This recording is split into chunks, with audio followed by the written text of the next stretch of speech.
Story 1. I still feel the cold creeping under my fingernails. It was only supposed to be an hour, a quick in-and-out dare, but that place has teeth. What made us think walking into the infamous Blackwood Asylum after midnight was a good idea? Adrenaline is a powerful liar, I guess. It started innocently enough. My friend Liam, always chasing the next viral ghost hunt, convinced me and our nervous third, Maya, that this was the night.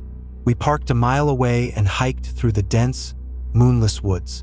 The building loomed, a hulking monument of crumbling brick and broken glass, silhouetted against a smear of light pollution.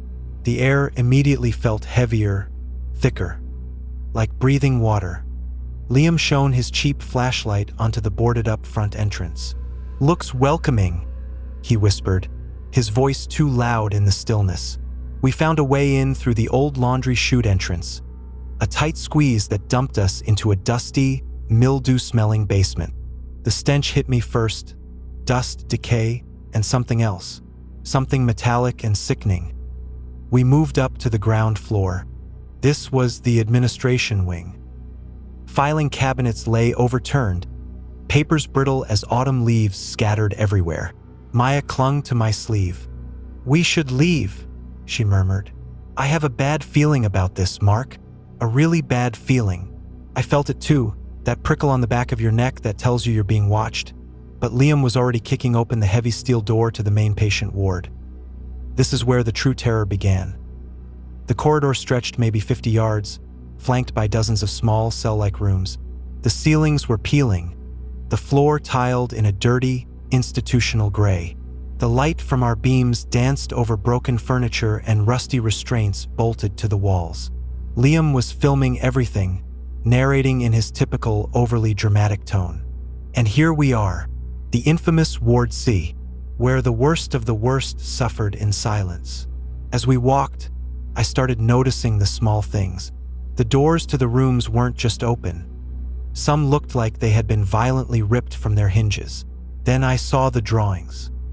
Scratch marks, deep and frantic, carved into the plaster walls of the hallway. Not just simple vandalism, but repetitive, obsessive patterns. Lines and circles that didn't look like anything human. We reached the end of the hall, the common area. There was an old piano, half-rotted, its ivory keys grinning in the dark. Liam put his camera on a tripod. "Okay, let's try an EVP session." Maya was shaking.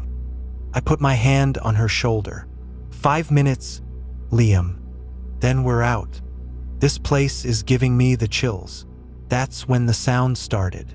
It wasn't a thump or a screech. It was much worse. It was a slow, distinct, scraping sound coming from one of the rooms down the corridor we had just walked through. It sounded like heavy fabric being dragged across the grit-covered floor. We froze. Liam looked from the camera to us, his bravado instantly gone. "Did you hear that?" He breathed. The silence after his question was deafening. The scraping stopped. Then it started again, closer this time. It was moving toward us. My heart hammered against my ribs so hard I thought it would burst. What could be making that noise? A rat? A piece of falling debris? No, this was deliberate. Slow. Heavy. I tried to whisper to Liam, "Turn off your light," but the words caught in my throat. The tension was ratcheting up, every second stretching into an eternity. We stood there, paralyzed, watching the darkness swallow the light from the end of the hall. The source of the sound was now right in front of the common area entrance, but we couldn't see it yet. It had stopped moving, and now there was a different sound, a shallow, ragged inhale, like someone who hadn't taken a proper breath in years. Maya let out a strangled sob. That was a mistake. The breathing hitched, and then, slowly, a shape detached itself from the gloom. It wasn't a ghost, not in the classic sense. It was a human figure, or what used to be one. Tall, impossibly thin, dressed in what looked like the remnants of a tattered white gown. Its head was tilted at an unnatural angle, and its face was obscured by a veil of long, greasy black hair. It wasn't moving fast, but it was moving with purpose. The scraping sound we heard. That was its feet. It seemed to be dragging itself. Liam fumbled for the camera, not to film, but to try and grab it so we could run. But he dropped it. The camera hit the floor, and the sudden, loud crack of the plastic lens cover shattering echoed like a gunshot. The figure paused. The breathing stopped. Then, it raised one hand, slowly, deliberately, toward its head, pushed the hair back. I wish it hadn't. Its eyes were wide, sunken, and utterly black. But it was the mouth that sent the real terror tearing through me. It was pulled back into a wide, unnatural smile. Not a happy smile. A smile of pure, agonizing pain, stitched together with what looked like old surgical thread, pulling the skin taut to reveal teeth stained brown. Run. I finally managed to croak. We didn't need to be told twice. We turned and bolted, not caring where we were going. Just away. We scrambled back down the ward, through the admin wing, slamming doors behind us that offered only the illusion of safety. I remember hearing a high-pitched, thin sound behind us, not a scream, but a sort of terrible, wet giggle, and the sound of something large and heavy accelerating its pace down the hall. We tumbled back down the laundry chute, scraping our knees and elbows, landing hard in the filthy basement. We didn't stop. We burst out the entrance, running blindly through the woods, not looking back until we reached the road. We didn't talk on the drive home. We left Liam's camera, his footage, and the tripod behind. We left the awful metallic smell and the sickening smile. I still see that face when I close my eyes. What was it doing there, hidden in the shadows of that abandoned ward? Why did it smile like that? We never went back. We never told anyone exactly what we saw. But I know this. That building isn't just abandoned. It's a cage, and something is still locked inside. And it knows we saw it. Story 2. I knew the moment I stepped over the threshold that something was terribly wrong with the Blackwood Manor. It didn't smell like dust and decay. It smelled faintly of cigar smoke and something sterile, like bleach. That's not how an abandoned house acts, especially one that's supposedly been empty for 30 years. It was 11:40 p.m., and the moon was swallowed by cloud cover, making the old Victorian structure look like a gaping, dark maw against the sky. We, myself, Chloe, and Ben, were veterans of abandoned places. We knew the drill. Scout the perimeter, watch your footing, and never, ever split up. Blackwood Manor was legendary in our local folklore, supposedly haunted by a heartbroken widow. We were here to debunk a ghost story, but what we found was much more grounded, and therefore far more frightening. We got in through the cellar window, which was surprisingly clean. The basement was cold, dirt-floored, and dominated by an ancient oil furnace. We moved quickly up the creaking staircase to the main floor. The house was grand, even in ruin. High ceilings, stained glass windows, and thick, oak paneling. Okay, where's the spectral lady in white? I've got my infrared ready, Ben joked, trying to sound brave, but his flashlight beam kept jumping nervously. Chloe, the most observant of us, shushed him. She pointed at a small detail in the formal dining room. A heavy velvet drape had fallen off its rod and lay in a pile on the floor. But right next to the drape, near the window frame, was a small, neat pile of fresh sawdust. "Look," she whispered. "Sawdust. Why is there sawdust here? And it hasn't even settled into the grime." That detail shifted the whole atmosphere. The playful curiosity was replaced by a sharp, icy realization. Someone had been working here, recently, very recently. We moved through the ground floor, checking the living room and the kitchen. The kitchen was the worst. The sink was coated in filth, but the drain plug was gone, and there was a slight, metallic scent near the counter. On an old, chipped kitchen table, buried under a newspaper from 1985, I noticed a very faint, square depression. Someone had set something heavy there, like a box or a laptop, and only just removed it. We cautiously ascended to the second floor where the bedrooms were. The tension was building with every single creak of the floorboards. We knew we were trespassing, but now we feared we were intruding. The master bedroom was large and empty, except for a broken vanity and a mattress spring sticking out of the wall. It was the small room next door, a nursery judging by the faded wallpaper, that gave us the next shock. On the floor, amidst all the dirt and mold, was a single pristine white feather. It looked like it had fallen from a down pillow. There was no dead bird, no sign of anything else, just that one clean feather. It suggested comfort. It suggested recent occupancy. Was someone actually sleeping in this forgotten ruin? We need to get out. This isn't abandoned. It's being used, I urged. But then, Ben noticed something else. He ran his hand along the wall separating the nursery from the hallway. Wait, this wall sounds hollow. More hollow than the others. He tapped it lightly. It resonated with a deep, empty thrum. We examined the wall closer. Near the baseboard, disguised by thick, peeling paint, was a tiny seam, a perfectly cut line running vertically from floor to ceiling. It was a hidden door. Our adrenaline spiked. What kind of person needs a hidden room in an abandoned house?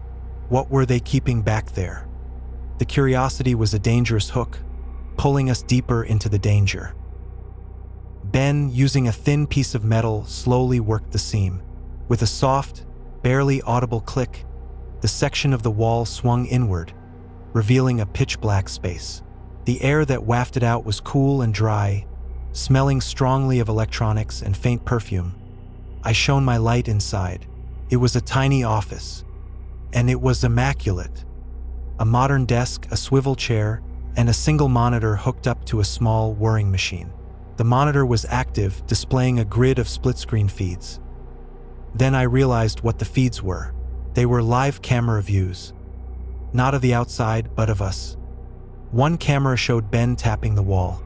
Another showed Chloe examining the feather. The third was a wide-angle view of the dining room. We hadn't just intruded on a vacant home. We had walked directly into someone's surveillance center, and they had been watching our every move. Before we could retreat, the faint whirring noise in the hidden room stopped. The monitor blinked, and a single word appeared across the screens. Guests. Then we heard it, a sound from the attic directly above us. It wasn't loud, but it was clear. The distinct sound of a door closing. Someone was up there. And they were now moving. He knows. Get out. Get out now, Chloe shrieked, backing away. We scrambled down the hallway, the sound of heavy, unhurried footsteps echoing from the ceiling above, moving toward the main staircase. The tension was unbearable. We were in a race against an unseen, methodical predator who knew the house infinitely better than we did. We reached the main staircase, but the footsteps were already descending. We could hear the rhythmic thud of a heavy boot landing on each step. We knew we couldn't go down. Back to the master bedroom. The fire escape. Now, I commanded. We bolted back into the master bedroom. Ben slammed the heavy oak door shut, praying the old latch would hold. I ripped aside the heavy curtains covering the emergency door to the balcony. It was rusted shut. We wasted precious seconds kicking and pulling at the rusted metal. Meanwhile, we heard the footsteps stop right outside the door. A moment of absolute, paralyzing silence. Was he waiting for us to panic? Was this some sick game? Then, the doorknob slowly, deliberately, began to turn. It wasn't being forced. It was being unlocked. Finally, the rust gave way. We burst onto the narrow, dilapidated balcony. I didn't wait for the others. I vaulted over the railing and dropped the 10 feet to the overgrown lawn, twisting my ankle on impact. Chloe followed, landing with a grunt. Ben jumped last. We didn't look back at the shadow that had appeared on the balcony. We ran, stumbling through the weeds and thick mud, until we reached the perimeter wall. We left our gear, our lights, everything. We just ran until the scent of old wood and the memory of that sterile, clean room were miles behind us. I never found out who or what was operating out of Blackwood Manor. A squatter, a stalker, a criminal organization. I don't know, But I know this. The places we call abandoned are sometimes just carefully maintained blinds. They are waiting for intruders.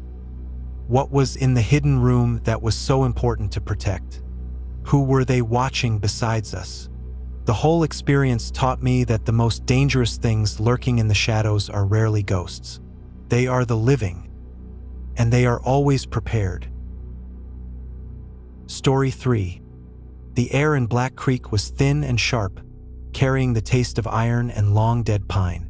It was 4:30 a.m. when we rolled the beat-up pickup truck into the ghost town, and the only light came from the cold, indifferent stars. Black Creek wasn't just abandoned, it was erased. Once a thriving copper mining settlement, it had been swallowed by the remote Wyoming mountains decades ago, leaving behind a skeletal network of rotting timber shacks and the massive, brooding silhouette of the old processing plant. We weren't here for thrills. We were here for answers. My cousin, Leo, a small-time investigative journalist, had been chasing a story about illicit mineral trafficking and money laundering, and his last cryptic message pointed us straight here. Black Creek, the quiet vault. Look for the shaft. My name is Jake. I'm not a professional anything, just a worried relative. I had Leo's notes, a powerful flashlight, and a growing knot of dread in my stomach. With me was Maria, a friend of Leo's and an ex-geologist, who knew more about mines than anyone else. The first thing that struck me was the lack of wildlife. No birds, no insects. Just absolute, oppressive silence. We parked near the crumbling general store and started toward the processing plant, the largest structure in town. The enormous corrugated iron building looked like a sleeping metal giant. Inside, it was a cathedral of rust. Machinery lay frozen in time, coated in a thick, metallic dust. We followed the notes Leo had left. The air intake, level 2. Look for the anomaly. We found the rusted staircase leading up. Every step screamed under our weight, the noise echoing through the massive empty space. The second level was a narrow catwalk running alongside a wall of massive ventilation ducts. Maria, shining her light onto the ducts, paused. Jake, look, they aren't all the same age. We examined the metal. Most of the ductwork was pitted and rusted, dating back to the 1950s. But one section, a large square panel near the floor, was different. It was newer, secured with stainless steel bolts, and the metal was treated with modern anti-corrosion coating. It looked like a very expensive, very deliberate patch job. Why would anyone spend money updating ventilation in a dead mine? I pulled a wrench from my backpack. The bolts resisted, but eventually we managed to pry the panel off. Behind it, instead of a duct, was a gaping hole in the concrete floor and a narrow, well-maintained aluminum ladder disappearing into the blackness. Leo was right. The quiet vault. I whispered, this isn't just an abandoned town. It's a front. Someone is using the old mine shafts. But for what? Maria's face was pale in the beam of her light. We need to be careful. If this is a cartel operation, they won't leave security guards. They'll leave traps. We descended slowly. The air immediately grew warmer, heavy with the smell of diesel and dry earth. The ladder ended on a flat, concrete platform. We were in a small, circular room cut directly into the bedrock. It was lit by a single, cheap LED work light hanging from a ceiling support. The room contained one thing: a massive, sealed metal door, like something off a submarine, set deep into the tunnel wall. As we approached the door, Maria noticed a tiny detail. A single, almost invisible scratch mark on the floor, perfectly straight, leading right up to the door. Tripwire, she hissed, pointing to a thread of fishing line stretched tight about 2 inches off the floor. We almost missed it. If we touch that, an alarm goes off. Or worse, the danger was immediate, palpable. Someone had gone to great lengths to protect whatever was behind that door. We carefully stepped over the wire. I checked Leo's notes again. They contained a sequence of numbers and letters, almost random. Was it a code? A combination? Maria leaned against the cold rock wall, examining the steel door. It's not electronic. See the handle. It's a manual locking mechanism. But look, Jake, there are 3 sets of hinges. Why so heavy? It's not just keeping people out. It's keeping something in. As she spoke, the faint sound of a vehicle engine reached us. Not a truck. The deep, powerful growl of a heavy-duty diesel engine, approaching slowly from the tunnel leading off the main chamber. Panic surged. They're coming. We don't have time for the code. We scrambled back toward the ladder, frantically trying to climb. I glanced back just as the engine noise became a full-throated rumble. A massive, custom-built mining ATV, the kind used for heavy hauling, rounded the corner of the tunnel. It wasn't driving fast, but it was relentless. And riding in the front seat, silhouetted by the ATV's powerful headlights, was a man in a black tactical uniform and a full-face mask. He hadn't seen us yet, but he was heading straight for the metal door. We pressed ourselves against the wall, trying to melt into the shadows, the metal ladder digging painfully into my back. The ATV stopped right in front of the massive door. The driver killed the engine. The silence returned, thicker and more dangerous than before. The masked man got out. He walked straight to the door, pulled out a key card, and ran it through a hidden reader next to the manual lock. The mechanism thunked loudly. Then, he pulled a large, heavy wrench from the ATV and used it to turn the manual wheel. The air hissed as the seals broke, and the heavy door slowly swung inward, revealing not a tunnel, but a brightly lit, sterile chamber. And there, stacked floor to ceiling, were hundreds of clear, heavy plastic barrels, each tagged with biohazard warnings. They weren't moving copper. They were storing some kind of highly valuable, highly regulated, or highly dangerous substance. What kind of material required this level of secrecy and protection deep inside a dead mountain? The masked man didn't hesitate. He began quickly hauling a few of the barrels out and strapping them onto the back of the ATV.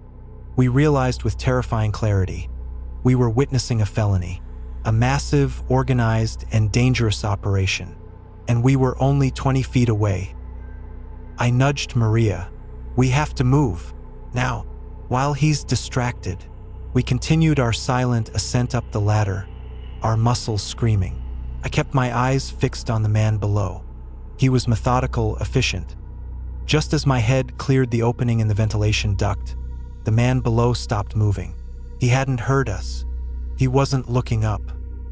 He just seemed to sense something was wrong. He slowly turned and looked directly toward the dark gap where the ladder disappeared. He raised his hand and pointed a high-powered, military-grade rifle directly at our location. "Show yourselves. Now." His voice was low, distorted by the mask, but utterly devoid of emotion. We didn't wait. We scrambled out of the duct, replaced the heavy cover, and bolted across the second-floor catwalk, not caring about the noise the screaming metal made. We could hear the sounds of the ATV engine roaring to life below, and the frantic echoing of footsteps as he abandoned his cargo and began to pursue us. We didn't stop running until we were back at the truck, speeding down the dirt road. We never got Leo, and we never found out exactly what was in those barrels. But I know the chilling truth. Black Creek isn't a ghost town. It's the silent operating base for something vast, wealthy, and ruthless. Is Leo still down there, trapped inside the quiet vault? And how many other abandoned places are just holding chambers for the world's worst secrets? I check my rearview mirror constantly now. I know that man saw the open duct, and he knows someone saw what was inside his vault. The silence of the mountains is broken now, replaced by the crushing weight of a secret too dangerous to keep. Story 4. The taste of stale fish oil and rust was so strong it felt like I was licking a coin. It was pushing 1 a.m., and the fog rolling in off the Great Lakes had wrapped itself around the old Reliance canning factory like a shroud. My headlamp cut a meager beam through the inky blackness, revealing only short stretches of peeling paint and spiderwebs thick as gauze. This place was huge, a relic of industrial decay that sprawled across 10 acres of waterfront. We were only supposed to be scouting it for a film shoot, but the moment the main door groaned shut behind me, the air shifted, trapping us inside a metal coffin, My name is Sarah. With me were Alex, my partner, who was usually unflappable, and Dee, a sound technician who was already fiddling nervously with her portable recorder. We were hunting for atmospheric locations, but the atmosphere here felt actively hostile. The initial section, the receiving bay, was just mountains of waterlogged wooden crates. We moved deeper into the main processing floor. This was the heart of the factory, a cavernous space dominated by the remains of the assembly line, long, rusted conveyor belts and monstrous, silent pressure cookers. It was here that Dee stopped, holding her hand up. "Did you hear that?" She whispered. We listened. Nothing. Just the distant sound of the foghorn from the lake. I swear, a faint clink, like metal hitting metal. But not outside, inside the walls. She insisted. We dismissed it as settling or maybe rats, but the seed of unease was planted. Was there a vagrant living in the factory's walls? Or was something moving along the defunct conveyor system? We followed the massive, looping conveyor line, which ran through dark tunnels and up to the second-floor sorting area. We climbed a steep, slick metal staircase. The sound of our boots echoed everywhere, advertising our presence to anything listening. The sorting room was dark, but the moonlight filtering through the broken clear-story windows showed rows of ancient, overturned tables. Dee set up a microphone to capture the natural reverb of the space. As she did, Alex noticed something disturbing about the tables. They weren't just overturned. They were scratched. Deep, parallel gouges marred the wood and metal surfaces. Not random vandalism. These looked like the marks of large, heavy claws or tools. "Look how deep these are. Whatever made this had serious strength," Alex pointed out, tracing the mark with his finger. Then we saw it. A dark, slick trail on the floor, running beneath one of the tables and disappearing into the darkness of the far wall. It looked like oil, but it was too dark, too thick. I shone my light on it. It's not oil, it's dried blood. And it's dragged. The reality hit us instantly. This wasn't just a dilapidated building. This was a feeding ground. The faint clink Dee heard, the powerful scratches. We were not alone, and whatever was here wasn't human. We retreated instantly, fear lending speed to our movements. We had to get back to the ground floor and the main entrance. As we ran down the long corridor toward the main staircase, the building came alive. The air compressor, which should have been dead for decades, let out a sudden, violent hiss, deafeningly loud, right next to us. We jumped, startled, our heart rates soaring. Then, from the far end of the corridor, near the storage vats, a shape emerged. It was large, hunched, and moved with a shambling, heavy gait. It wasn't fully visible, but I could make out its height and the unnatural way its long arms swung. It stopped moving when it registered our presence. The moment of silence was terrifying. Was it smelling us? Was it waiting for us to make a move? I yelled, "Go!" Back through the sorting room. Find another way down. We pivoted and ran back into the sorting room, heading toward a small maintenance hatch that Alex remembered seeing near the old pulley system. The hatch was small and rusty, but it was a possible escape route. As Alex wrestled with the latch, Dee suddenly screamed. Not a jump scare scream, but a shriek of pure, paralyzing terror. I spun around. The creature was blocking the main entrance to the room. It had followed us incredibly fast. It was roughly human-shaped, but too big, maybe 7 feet tall when fully hunched. Its skin looked wet and gray, reflecting the weak light. Its eyes were small, glinting red, and its hands were huge, tipped with thick, yellowed keratin claws that were responsible for those deep scratches. "It's a GG ghoul," Alex stammered, finally wrenching the hatch open. The creature let out a low, guttural moan that vibrated through the floor. It began to move toward us, slow and deliberate, its heavy feet sloshing on the concrete. We tumbled through the hatch and dropped into a dark, narrow shaft.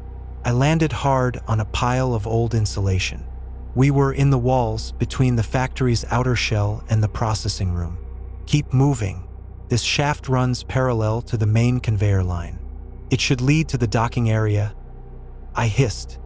We crawled desperately through the pitch darkness, choked by dust and cobwebs.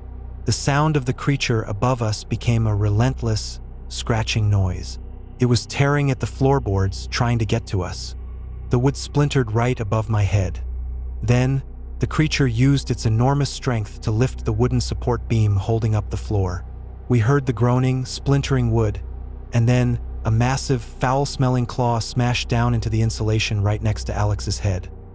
We moved faster than I thought possible, squeezing through the tight space. We could hear the heavy thud of the creature's body hitting the floor behind us as it dropped down from the sorting room, now pursuing us at ground level through the factory's maze. Finally, the maintenance shaft opened into a small, grimy storage room near the loading dock. We burst out, covered in filth, and slammed the steel door shut.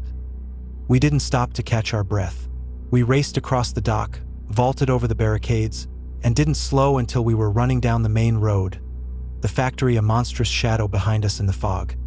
We never learned what that thing was. A mutant. An animal starved and twisted by isolation. A hideous creature born of the cannery's decay. All I know is that it was fast, unnaturally strong, and it hunted us with chilling intelligence. How long has that thing been lurking in the shadows of the abandoned factory? How many people disappeared into the mist, never to return? Every dark corner and sudden noise now reminds me of the low moan and the sight of those sickening claws. We had gone looking for atmosphere, and we found a predator, and it marked us.